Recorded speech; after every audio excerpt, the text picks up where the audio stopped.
로봇 회사가 로봇을 안 판다면 이상하지 않습니까? 네이버 얘기입니다. 배송 로봇 루키 한 대만 보면 진짜 그림을 놓칩니다. 네이버가 짓는 건 로봇이 아니라 로봇이 일하는 세상입니다. 오늘 이 구조를 5가지로 나눠봅니다. 첫째, 로봇 몸값보다 로봇이 사는 시스템이 먼저입니다. 로봇이 아무리 잘 걸어도 엘리베이터가 안 열리면 끝입니다. 자동문, 출입 통제, 주문, 지도, 관제까지 다 맞물려야 합니다. 네이버는 이걸 ARC 하나로 묶습니다. 로봇 제조사가 달라도 ARC 안에서는 같이 움직입니다.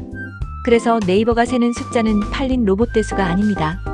연결된 건물 수, 쌓인 운영 데이터입니다. 최고의 로봇 한 대보다 여러 로봇을 굴리는 판이 진짜 무기입니다. 둘째, 로봇의 두뇌는 클라우드에 있습니다. ARC 브레인이 로봇의 이동과 작업을 계획합니다. ARC 아이가 디지털 트윈으로 로봇의 위치를 짚어줍니다.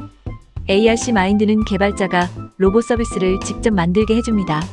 지도와 지능을 클라우드에서 나눴으니 로봇 몸체는 가벼워집니다. 플랫폼만 업데이트해도 모든 로봇이 한꺼번에 똑똑해집니다. 대신 네트워크가 끊기는 순간을 대비해야 합니다.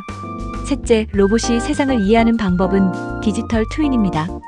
네이버랩스는 항공 영상과 라이다로 건물 안팎을 통째로 데이터화했습니다. 이 지도는 보여주기용이 아니라 로봇의 실제 이동 경로입니다. 엘리베이터를 타고 사람을 피해가려면 이 정밀도가 필요합니다. 서비스를 넣기 전에 가상 공간에서 먼저 돌려봅니다. 그래서 공간 데이터를 만드는 회사도 이 생태계의 핵심 플레이어입니다. 넷째, 네이버 1784는 전시장이 아니라 실험실입니다. 루키가 배송을 하고 로봇포트가 로봇의 층간 이동을 맡습니다.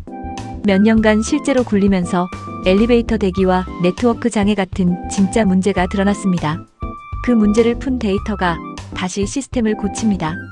그리고 이번 달 이 모델이 처음으로 건물 밖을 나갔습니다. 2026년 7월 도쿄 미드타운 야에스입니다. 로봇 한 대가 아니라 건물 전체 운영 플랫폼이 팔린 겁니다. 다섯째, 이제 로봇 자체도 더 똑똑해집니다. 네이버랩스 유럽이 공개한 디바인이 그 답입니다. 여러 인식 기능을 인코더 하나로 합쳤습니다. 그 결과 메모리 사용량은 90% 줄고 처리 속도는 최대 4배 빨라졌습니다. ARC가 로봇들을 잇는 신경망이라면 디바인은 로봇 개개인의 뇌입니다.